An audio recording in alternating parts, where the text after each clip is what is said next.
Welcome to Permission to Kick Ass, the show that gives you a virtual seat at the bar for the real conversations that happen between entrepreneurs. I'm interviewing all kinds of business owners, from those just a few years into freelancing to CEOs helming 9-figure companies. If you've ever worried that everyone else just seems to get it and you're missing something or messing things up, this show is for you. I'm your host, Angie Coley, and let's get to it. Hey, and welcome back to Permission to Kick Ass. With me today is my new friend, Julie Lilliston. Say hi. Hello.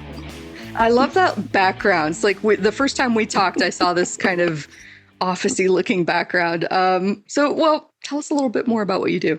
Sure. Yeah. So Julie Lilliston Communications, founded my own communications, public relations, strategic advisory company 10 years ago.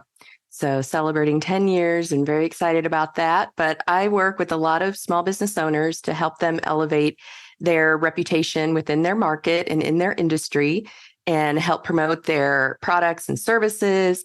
And I specialize in executive visibility. So working with a lot of CEO owners and getting them out there and sharing their expertise. And I also work with a fair amount of nonprofits. Ooh, awesome. And congrats on 10 years. That's no easy feat. Yeah. Oh. I mean, there's been a lot of bumps along the way. And I'm sure we'll get into some of that. So it'll be fun. We're going to talk about some of them. 10 years. Wow. Are you doing anything special to celebrate? I really should. It's September 1st is when I started. So it's like I have a little bit of time. But kind of all this year, I have found some avenues to, get out there and talk about my business, which, it's the classic case of the cobbler's children have no shoes. So I'm not out there doing PR for myself. But this year, and including this podcast, I have made an effort to try to get out there and share my story a little bit more. So that's kind of how I'm celebrating. I promise I'm laughing with you, not at you, because I feel like I've been talking to people lately about there's a cobbler's kids situation over here. I haven't updated my website. I am notorious about sporadic email, despite being an email marketing expert. I do for others. I enjoy doing for others. Doing for oneself sometimes is a challenge. It's hard. It's tough. And frankly, that's a lot of the reason why people reach out to me. It's really hard to do PR for yourself for some individuals. Others are out there promoting constantly and getting the word out about everything that they're involved in, everything that they do and how they give back to the community. And others, it's a real struggle to do that. So they find it much easier in working with a partner that can push that out on their behalf. I'm sure you run into that in your world. Mm-hmm. Oh, absolutely. Actually, I'm really curious about that. If you don't mind digging in, what kind of head trash or people, do you know what their fears are around putting themselves out there like that? Where are they struggling with that? Yeah, a lot of it, it's interesting. It could be like imposter syndrome. Am I really qualified to be out there talking about this? And once I do, when I meet with clients and do a deep dive in their business and the messaging session, we really find out everything about their business, how they make money, where they focus, about their clients, where they want to grow. And it's amazing all the things that come out of that because they're experts in their business. They really know their industry inside and out. They have the goods. It's just sharing that publicly.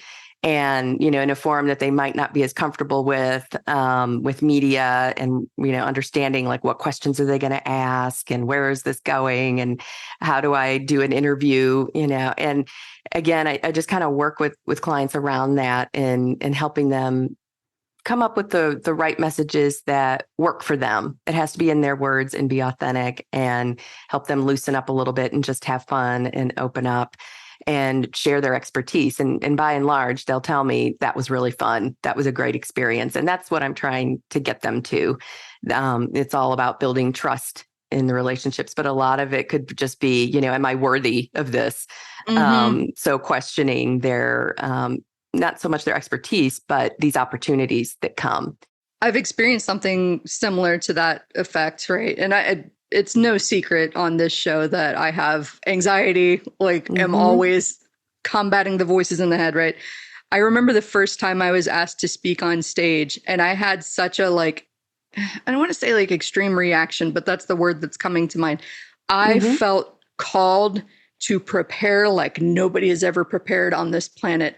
I was about to do live breakdowns and copy questions, marketing questions on stage. And they were submitted in advance. I had a chance to review them in advance. So it wasn't like somebody was asking me something on the fly that I'd never seen before, although I'm pretty good at that too. But for some reason, I was convinced they're trying to fuck with me. They're trying to throw me for a loop. Like they're trying to trick me. So I studied for weeks, the most advanced, sophisticated, multivariate testing, different audience paths. Like I was prepared to answer any launch related marketing question you could possibly throw my way. And to my utter shock, I did not expect this at all. Every single problem was marketing 101. Yeah. Super basic stuff. And I was over here anticipating that I'm going to have to answer the most complicated questions of my career. This is when they're going to find out I don't know everything. See? I don't know it all. But like answering the basic 101 level questions, people went, oh, I never thought of it that way. They came and found me in the back of a dark ballroom and said, oh, thank you so much for saying that. I had no idea I was missing that on my website. So I'm like, most of it is us psyching ourselves out. Do you agree? It is. I totally agree with that. And, women tend to over prepare. I mean, you hear all the time about how women won't go for job opportunities unless they have at least 80% of the requirements and under their belt. Men don't do that. They have maybe 50%, 40%. They're going for it. And so I think it's the same kind of concept in interviews and those types of situations and over preparing. And you really need to just know that you know what you're talking about and just open up and share that.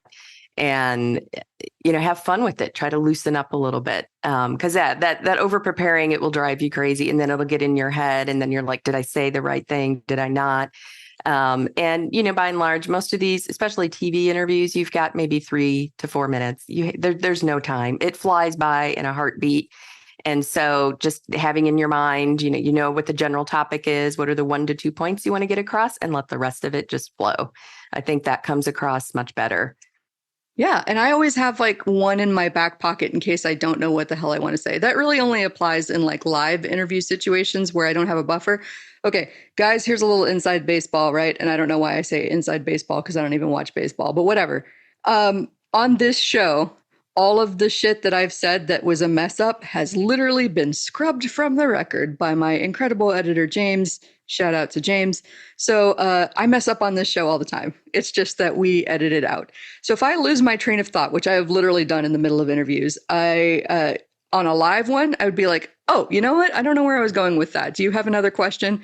Or I'll say something along the lines of, that's a good one. I honestly don't know that I have an answer off the top of my head. Let me ask you this. And then I'll ask them another question and just kind of redirect it entirely. So I find just having 1 or 2 of those in my back pocket for when I inevitably lose my train of thought makes me feel a lot more confidence. Yeah, it happens. It totally happens. Or you just draw a blank and you're not really sure where to go from there to ask, oh, could you repeat the question? And you're thinking of an answer. Because if there is something that they ask that's off the cuff and you're not really sure, how to respond, it's fine to say exactly how you just handled it. Like, well, let me tell you about this. I'm not really sure, how to answer that, or in my experience, and redirect it to what it is that you do know and what you can offer some expertise about. That's just a really good way to do it. But it happens. It just, your mind can you draw a blank and you're in the middle of a sentence. And so, most people are very understanding about that. Yeah. And in a live situation, just kind of move on and move ahead and go from there. So that's awesome. Well, going back to what I was asking about earlier with the kind of the blocks, we talked about imposter syndrome. Is there anything else that comes up in your experience for people seeking this kind of publicity? I think the other thing is just, being really present. So when you do have opportunities with media, just making sure you don't have the distractions, that you're in a place that's, quiet, and all the things that, certainly you ask of any of your guests to do. Same thing, an interview, you'd be surprised if you're like, oh, can I do this from the car while I'm driving? In some cases, if you have a relationship with that person, that may be okay. And they're just getting like a quick quote from you. But most times it's not. You really need to have the dedicated time and focus. and give it the attention it deserves, because you're not doing yourself a service by being distracted and trying to multitask, which, I think there was a story that your brain cannot focus on more than one thing at a time. So multitasking does not even exist, even though people are like, I'm really great at it. It's like, no, you're crappy at about 5 different things. Like it's, it just does not exist. So give it the focus, give it the attention, give it the time that it deserves, and you'll have a much better experience. Oh, absolutely. And I just want to second that, underscore it, highlight it for anybody listening. Look, I'm an ADHD person. I know that there are a lot of neurospicy folks that are listening to this show. I focus best when I'm doing something like puttering around with my Bluetooth headphones, vacuuming, while also listening to something, so that I'm occupying the part of my brain that would normally wander with some sort of physical activity. So lest you apply that to like taking an interview in the car while driving, I have literally been talking to people on Zoom calls in the car when somebody almost killed me. So like, just don't. Like this was in Atlanta where, in my experience, at least, the drivers they have mentally decided that is my lane, and they just slowly come on over without looking. And don't come at me if you're from Atlanta. Every city has its idiot drivers. I know this, but like that actually happened to me. And I realized, okay, for interviews and coaching sessions, let's not be distracted, no matter how good of a driver you are. Yeah, that's probably not a best practice. And, I actually just posted today that the hotter it gets, the more aggressive people drive. So doing things like that while driving, phone calls are one thing. But yeah, I think an interview situation, your mind, you're just not paying attention where you need to. Yeah, it could be totally a safety issue. So this is my PSA. Oh, yeah. Well, I mean, like you've been on the receiving end of this, but there's a whole lot of preparation that goes into this, at least from my end for guests. Some hosts aren't as thorough as I am. I'm slightly anal retentive, contrary to popular belief about how easygoing I am. I have a whole email sequence that goes out to people saying, here's what you should do for sound. Here's how to set up your recording environment in case you've never done this before. Here's how to think about some topics like that we could talk about, that we could riff on. I have a whole preparation sequence, and I still have people show up to record that don't have headphones, that don't have a mic, that go, oh, my kids just got home from school. Is that going to be a problem? And I'm going, all right, well, I know I'm not going to invite you back, but... Yeah, it's there is a lot of preparation that goes on with interviews and TV appearances or any kind of medium, print, radio, online, etc. And usually what I do is work with the producer and with the host to provide them, here are some talking points, here are the areas that we're going to focus on. And I like to include lots of stats and figures and things that they can call on as they're doing the interview. It's not set in stone. It's just to give them a guide. And it also gives a guide for the guest. So they feel prepared. They know the kinds of things, the types of topics, have some stories, have some anecdotes and things you can share to bring it to life. But with the producer and with the host, they sometimes, they'll be looking at it and kind of pull out a stat and go, in a different direction as the conversation goes. And so I find it's just really helpful that way. And then you get a lot more information that's relevant and has value, and get that across in a short amount of time if you didn't do that. So there is a lot of prep that goes into it. Oh, yeah. I love this. I didn't know it was going to be this way because all of these conversations unfold differently. But I kind of love how meta this conversation is about, like, the act of preparing for something like this. While we're doing it. While we're doing it in real time. I think that's really, really cool. So, okay, now abrupt left turn here. You were talking before we started recording a little bit about like expertise and niche. And I know that that's a common conversation in business circles. But like, how do you start thinking about that and applying that in this context with publicity, PR? Yeah, I think it's so important, for entrepreneurs to really be thinking about where can they make the greatest impact, where they have the greatest opportunity as a business, but where can they really penetrate, really deeply and not spread yourself so thin. I think a lot of times like, well, I have expertise here and there, and I can do this and I can do that. And a client asks you to do something, it's a classic case, and you're like, I've never done that before, but okay, I'll give it a shot. And sometimes that works out really well, and that's great. And sometimes it doesn't, like the sustainability of your business. It could be harder to achieve that if you're bouncing around in all different kinds of directions and providing different services or products that, are kind of based on one particular client or one thing. And so instead of reacting to that, I think, for me, I really tapped into and found a niche when I started working with women business owners. And I noticed that, the size businesses, probably 2 million and up, 20 employees or more, really did not have internal communications, marketing, staff expertise, but needed that expertise. So that became an area for me to really focus in on. And I just really love working with women business owners. A lot of times they're the founder, CEO, and helping to get them out there and talking about the services and products that they have and how they impact their industry has been really fulfilling and really rewarding. And I found that for me at this stage, after spending bulk of my career in global agencies and taking those best practices and applying them to small businesses, that, that's what's really it for me is doing meaningful work and working with clients who are really making a difference. And to me, that gives me the energy and the focus and the inspiration it takes to do this. So I think that's really important to find that whatever that is that really lights you up and you get really passionate about, that's where you should be focusing your area in your business. Those clients where you do want to go, above and beyond and go the extra mile for them because they're responsive and you're getting great results and you work as a partner. Those are all very important things to me.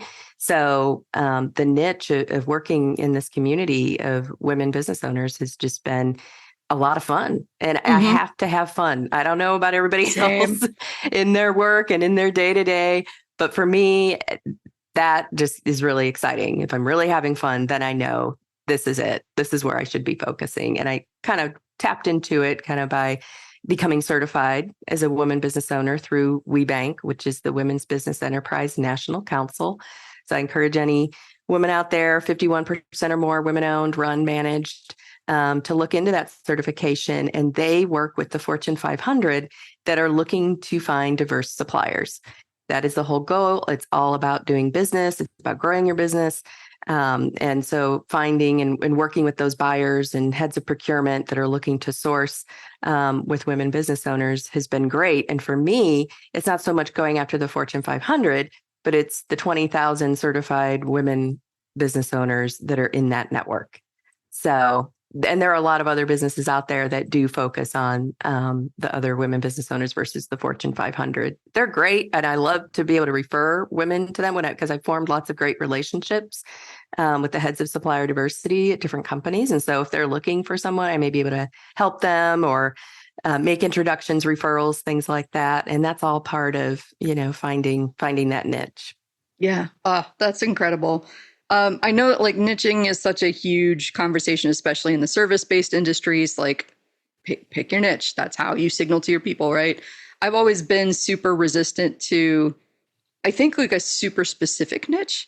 I gravitate more towards styles of people within a particular. So I work with a lot of experts, thought leaders, things like that. But they're all over the place. They're in all kinds of different businesses and different specialties. Because I told somebody once who asked me, "What's your niche? Who do you work with?" And I said, "That's a great question. Cool ass people on a mission to do some good in the world." That's And sure enough, if I look back over the last 10 or so years in business since I said that thing, that fateful day, every person that I've worked with I think one or two exceptions, was somebody that fits that description. Cool ass person, somebody I could chill and have a beer with after an event. I could crash at their house. They could crash at my house. It wouldn't even be a big deal. And they have a bigger mission of I want to help this group. I want to help that group. I want to, serve 100,000 small business firms owned by women or whatever the goal is, right? Cool people on a mission to do some good in the world. That's awesome. And that really fuels you and that gives you inspiration. That's really important to you. So I think knowing that, then when you're meeting people that don't really fit into that category, you're kind of like, yeah, it's probably not going to be the best fit. And there's absolutely nothing wrong at all in figuring that out. That's all part of the process, and part of owning your own business is finding out, okay, what makes the right aligned client for me and what doesn't. So, and who doesn't and who fits into that. And so just knowing that is really important, because that will help you as you grow your business, and you know exactly, when you meet someone and you're like, okay, this is it, this is the connection is there. I think that's also really important. You have to have that chemistry and connection with the client. At least I do. So, Same. because it's hard work. This is not easy work. So, well, yeah. And I mean, like what you do and what I do and the type of marketing consultant I do, I think there's a lot of overlaps, because I kind of got to crawl up inside your head and pull out all of the thoughts that you may not even necessarily know that you need to share with people. Like, I can't tell you how many times I've been interviewing somebody for a project for one of the intensives that I do. And they're like, what? I don't even know why we're talking about this. I don't think it's that important. I was like, I beg to differ. I need to know about this for this reason and this reason and this reason. Like, you don't even know what is the most fascinating thing about you. You've kind of shoved all of that shit up under a rug and gone, nobody cares about this. And like, absolutely, we care about this. Give it to me. That's an excellent point. That is where the gold is, by and large. Things that people are really passionate and get emotional about, experiences that they've had. It absolutely is critical to being able to be successful at what you do and what I do on the PR end. Some things, just understanding that about a client is like how I'll frame or go after certain opportunities, because the story of being an entrepreneur is interesting in and of itself. And then maybe like, oh no, I'm beyond that now. I'm growing. I'm moving up. I'm at this different level. But people want to know that. They learn so much from hearing that type of story. And so if they're comfortable in opening up and sharing some of those, and that's what it gets down to for me, it really is all about the story. And so we're like digging for gold constantly, trying to find those little nuggets that we want to focus on, as we're positioning clients. So yeah, it's really important to be able to do that. And I think that gets back to the trust issue, having that relationship and trust with the client that they feel comfortable sharing with you and then externally. And it all works together. So. Oh yeah. That's another kind of inside baseball thing. Like, I can zoom out and talk about the prep that I do for this show. One of the things that I do, like here, I'll show a quick glimpse of the Remarkable tablet for anybody watching the video. I have a whole rundown that I go through with each and every guest before we start recording, give them a chance to ask me questions about what's coming up, how best to prepare themselves. Also even warn them that like, there may be a cat in here. So if you see me do some weird thing where I'm like, just don't mind me, I am yelling at the cats. But like, one of the things that I tell people is, this is just you and me talking, right? We are recording it, but it's just you and me talking.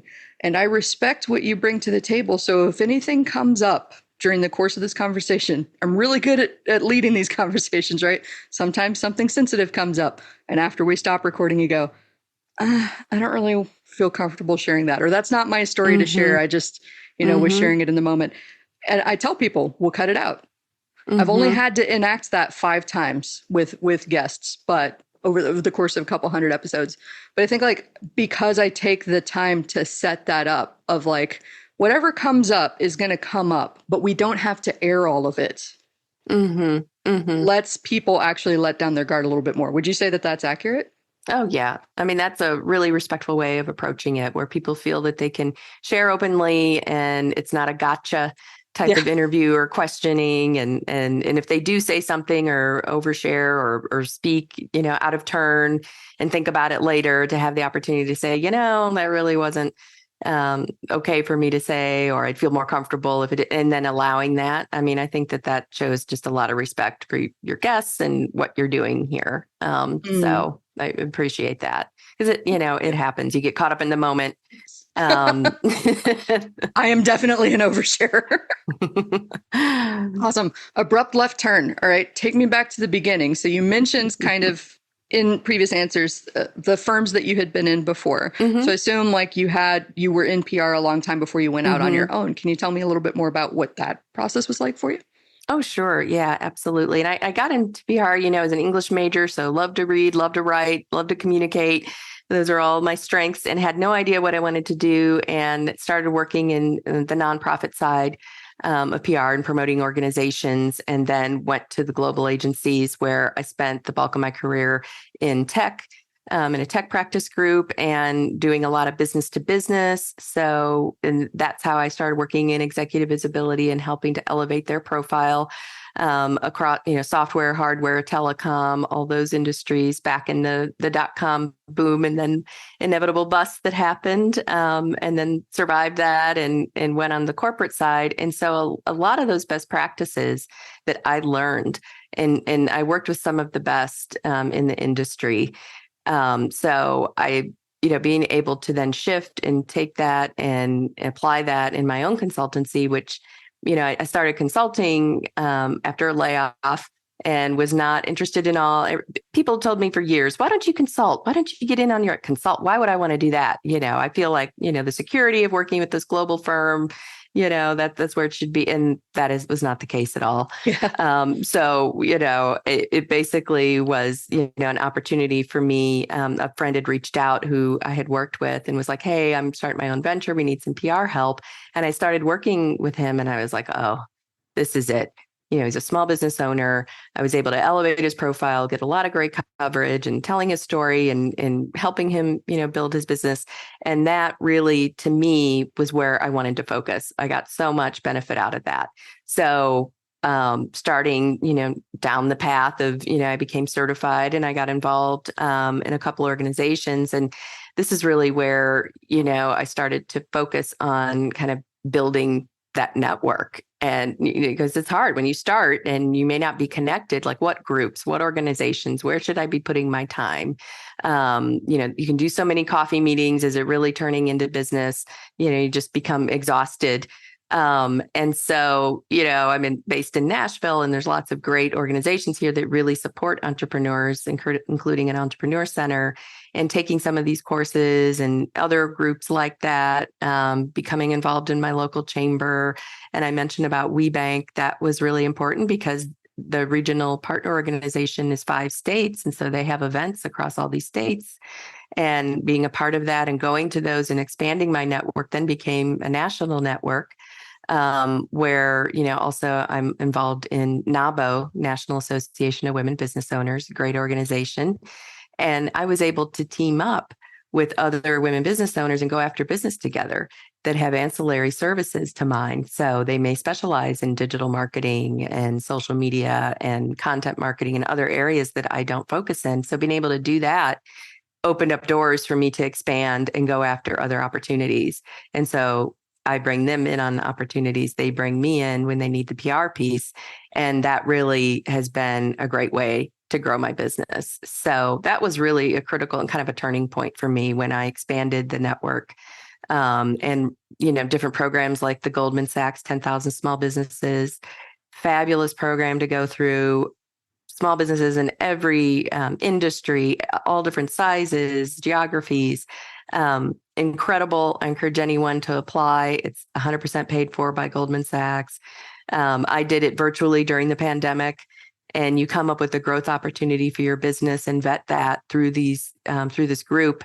And what a fabulous learning experience and connections. And again, now that's another network that I'm a part of. So each thing like that, each learning opportunity, looking at, how you can continually expand. So that for me has helped me sustain and grow my business and get exposure and introductions and referrals, and then keeping these people in mind, the close circle out of each of these organizations that I'm involved with for opportunities that I can refer them business or make an introduction for them. And I just feel that's just the way to do good business.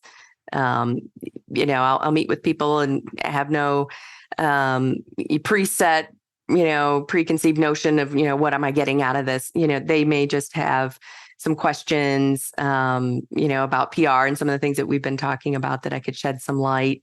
But again, you never know, because some of those people will come out of the woodwork and be like, well, I wasn't ready for you then, but now I am. Exactly. And, so to me, it's all about those relationships and building those. Mm-hmm. So. I love that distinction. And I just want to highlight that for anybody listening. I mean, I know that most people who have made it a certain amount of time in business already understand this principle, but I think it's worth repeating that it's about the relationship, not what you can get out of the other person. And sometimes that means you're not getting anything from this relationship other than the relationship itself. And that has to be enough, in your opinion. Like, obviously, I'm not talking about somebody who is an energy vampire or somebody who brings you down 10 levels or somebody who's lying to you. That's not the same thing I'm talking about. But it's like, your connection to somebody isn't just what they can do for you. And like, if it is what they can do for you, they can usually tell. People can sense when you just want to be close to them for what you can get from them. It just, it's an ick. Yeah, it is an ick. And I can definitely pick that up from people who, approach me or that I get to know and like, okay, they just want a lot of free advice and they're not going to pay for anything. They, how many proposals can I send? And then I see them execute my ideas on their own, so things like that have happened along the way. And so being able to gauge that and know where to prioritize and where to spend your time, where it's going to be worth it, in terms of just the relationship, because it has to be, mutual in terms of respect and otherwise it's just not worth it. Oh yeah, absolutely. Yeah. And I used to super complicate this stuff. And I don't know if it's because of my particular flavor of neurodivergence, but I either need to like find a way to connect the dots for myself, or often I have to have somebody kind of explain this to me. So like networking, I had kind of divided between like the people that I didn't know or the people that I knew didn't count as my network. Like I always had this mental association with I need to go find new people in order to build my network, which to an extent is true.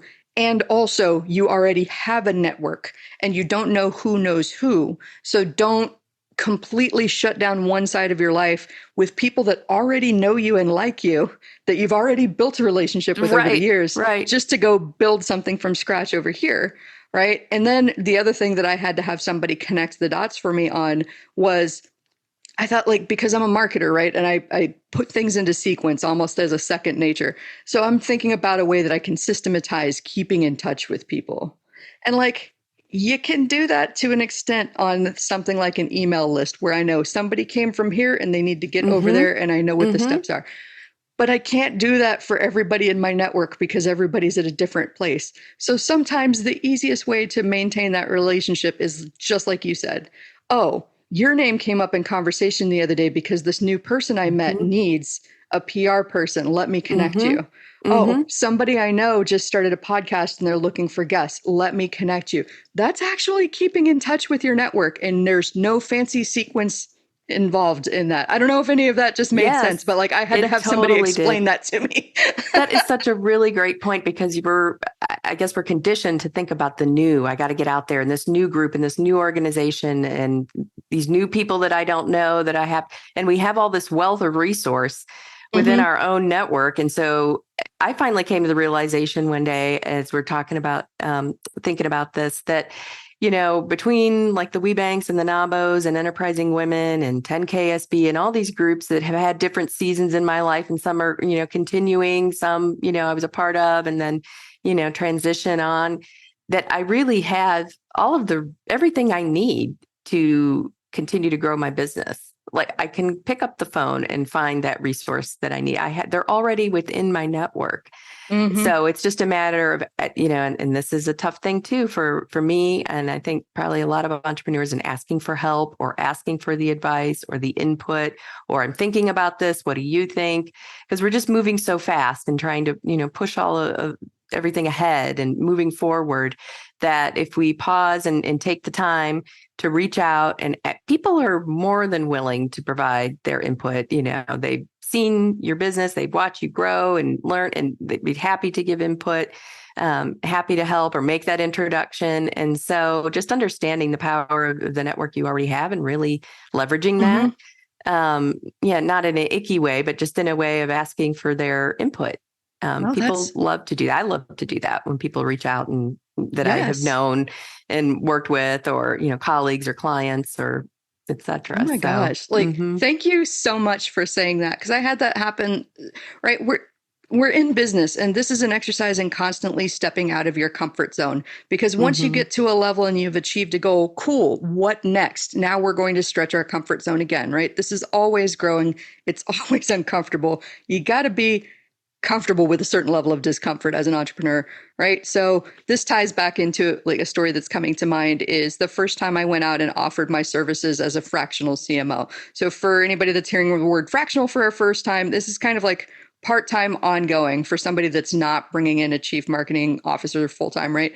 I've run marketing departments, I've run copy teams, I've seen the totality of every kind of marketing channel and media mix that you can possibly see. So I'm very familiar with what a CMO does, but since I had never done it myself in an official capacity, I'm figuring it out with my clients, right? I know I can do the job, but I've got to figure out my own systems and processes. So when I got a little bit in my head with the first client, I went out to two CMOs that I know, fractional CMOs, and said, hey, and I said it exactly like that. I'm a little bit in my head. Like, I know that these are the pieces that I need to solve for this person. We've talked about this in depth. I'm confident, like, but what kind of tools do you have, like a tracking spreadsheet? Would you be willing to show that to me?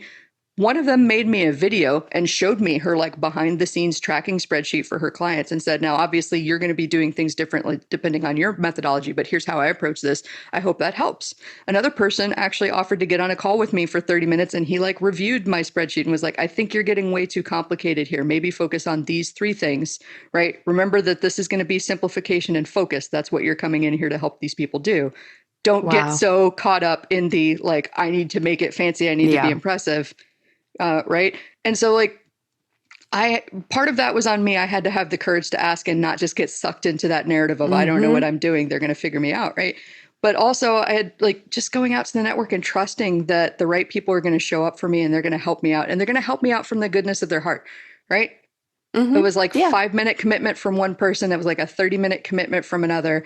And they are so high up on my goodwill list of like, do you need clients? Yeah, absolutely. I'm sending them to you guys. Yeah, absolutely. Absolutely. And it took courage for you to do that and to be vulnerable. I think that's also something that, a lot of entrepreneurs don't want to show vulnerability, don't want to go there and would rather not. And so you kind of muddle through and you found out that, you could simplify for them, like what a gift that is, from your colleague to tell you that, because if you have a client that's confused or overwhelmed, how is that going to go in terms of all the things you're trying to do and the project you're working on? So that was great advice to get. And, you took the time to solicit that. So I think that's really important.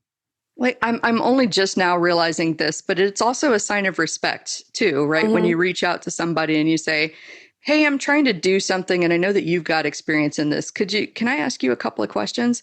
And I've just made that part of my regular practice now. Like not too long ago, I actually discovered that there's another marketer who does a similar story intensive process to what I do, where, we spend a couple of intensive days where I interview you and like turn your stories into marketing. And I was like, my initial reaction when I discovered that she does this was, oh shit, somebody else is doing it, like competition, panic, like the sky is falling, right? And after I sat with that uncomfortable feeling, right? Comfort with discomfort for a second, I went, this is bullshit. She does it. So one, she's already proven that the model works, right? Two, she's got a whole different vibe from what I do. She's definitely like, serenity, calm, let the water flow. And I'm like, kick down the wall, set things on fire, rock and roll. Like there's space for both of us to do this because certain people that want to work with me probably wouldn't get along with the spa vibe. And certain even though I love spas, that's my dirty little secret. Zen Put marketing. me in a spa, I will be there all day long so I can go set things on fire. Right. And people that want to like have that higher energy, that rock and roll, that rebel thing, they're going to want to work with me and I can refer people to her. Like So Yeah.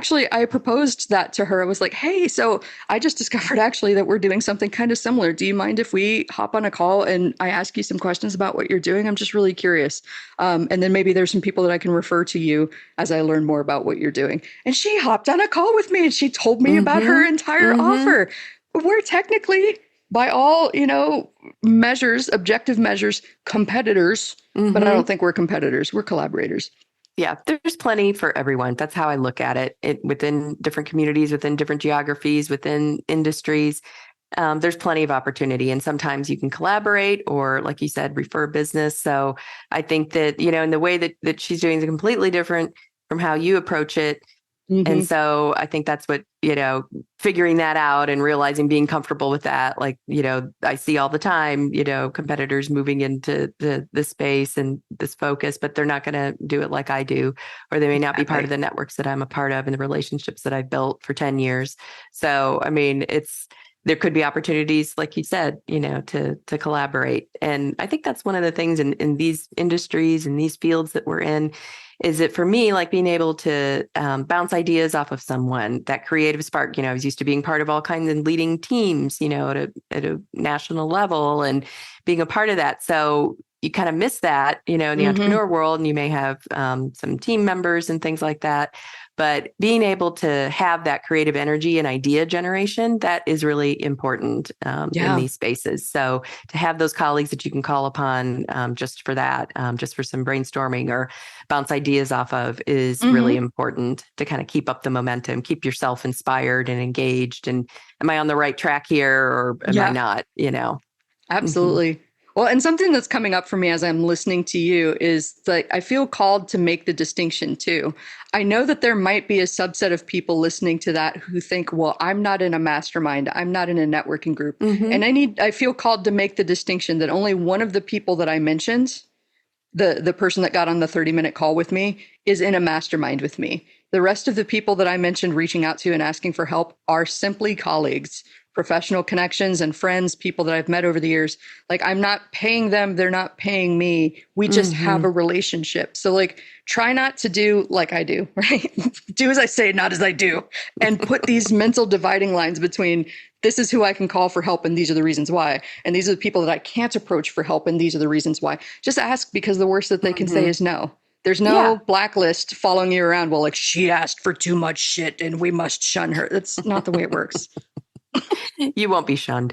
I mean, You will I not think be that shunned. at the worst, you get no response. And in my world, getting no response happens every day as I'm pitching media and trying to get stories and like just no response, and having to follow up and be diligent. And so same thing if you're asking for input. I mean, you don't want to harass people or stalk them everywhere, but give them an opportunity, and if they don't respond, maybe that now isn't the right time. Yeah. It's not anything against you personally. They may not just be able to fit it in, and like, oh yeah, sometimes when I do call people, like, oh yeah, I meant to get to that, and they'll Mm-hmm. archive. A lot of media and reporters and people I work with and producers, they'll keep things that I've sent like a year previously and then call me because they have an opportunity and they have something they're working on that's relevant. So Mm-hmm. same thing if you're asking for input, with colleagues and things like that, the timing could be a little off for them. I love that you brought that up because I feel like that came up in one of my media groups recently where somebody said I've Mm, been pitching and pitching and mm, pitching and I'm not getting any response and I'm wondering what I'm doing wrong. And I said something similar to you, which I think is so brilliant and so insightful. And I really want to unpack that for people that are listening. Often it's nothing that you're doing. Like, it's timing, or they may have had just a slew of similar story ideas recently, mm-hmm, or they're completely overwhelmed just back from vacation, completely overwhelmed just back from their life blowing up. Like, there are so many mm-hmm. reasons why somebody may not be responding to you that have nothing to do with who you are as a person or your worthiness or the angle of the story or the value that you could bring to them. Like, we've got to be better at detaching from a no. Like, a Yeah. no is just a no. It's not an indictment of your character. And sometimes it could just be a not now. Like they have Yeah. other priorities. I think particularly with the media, just to talk about that a little bit, newsrooms have completely shrunk. A lot of reporters and editors, they're all working from home since the pandemic. They're not in newsrooms. anymore, not as much anyway. They will be in the office occasionally here and there, but so being able to form those relationships and know how to reach them when you do have something you think they might be interested in and be able to pursue that. So the cell phone and all that, like leaving messages on their office phone, they're not even in the office. That's just the reality. Or they could be out getting stories and things like that and out in the field. But you got to give people a little time to respond. But I think the two things that people really need to keep in mind is the urgency. So why now? Why is this relevant? And the relevancy. So the urgency, why now? And then why does my audience care about this? And so if you can tie those things together in what your pitch and your angle is, to make it relevant, and they need to cover this now because this law has just passed, or this legislation, or this issue, tying it into a larger trend really will help have it rise to the top. And then, of course, you have to make it really easy, and having all of the spokespeople queued up and ready. Here's who I could offer you. Here's who could comment on this. This is why this is a story that you need to cover now. Being able to connect all those dots for them, because they're so slammed and there are fewer and fewer people covering, different beats and things like that, and really reading and knowing and listening to who it is that is the right person that you should be going after that covers this industry. That's super important. So there are a lot of factors involved, and it takes a lot of research and, of course, forming relationships and all of that. But yeah, relevance and urgency are the top two things that you need to be able to tie it into. And that's yet another piece of brilliance that like you just kind of casually dropped there. And I want to highlight for people. Thank you. Like so last year I had this lofty goal of like get on 40 podcasts by the time I turned 40. And I hit that goal. Part of that was with help from a matching service called Podmatch. And I can't tell you, when I went on there, I got immediately inundated by people who wanted to be on Permission to Kick Ass, which on the one hand, yay, more interesting people, absolutely. On the other hand, I actually shut it down after less than 48 hours. I stopped accepting guests on there because I was so overwhelmed by pitches. And let me tell you that 90% of the pitches were check out my profile and let me know if there's a fit. Running a podcast is already a fuck ton of work. I'm not going to go out of my way to learn who you are and figure out myself how you could be a benefit to the show. And I think that that's what's happening in a lot of businesses, like, especially when we take it personally, right? Like, don't they know? Can't they see from my body of work? Like, no, they're not going to, they're busy too. Anything that you can do to make it easier on the person to say yes is going to be to your benefit, even if it's a little bit of extra work for you. And I'm not saying study this person and stalk them for 2 weeks and come up with the perfect, like, manipulative master plan to get them to say yes. But I am saying, as the host of a show where I get dozens of pitches a week, and a lot of them are clearly from people who are sending the same copy and pasted letter to everybody that they've ever sent out. I've been called the wrong name. I've been used the wrong show. I've had people say that they're longtime fans and then pitch me a story that I would never air. And if they listened and they were truly fans, that they would know. I literally have in my marketing, this is not X ways to Y or Z. If you need to present, there are other marketing shows for that. Like that's not what the show is. So anybody that actually went out of their way to, even if they just listen to like 15 minutes of one episode and say, hey, I'm a new fan.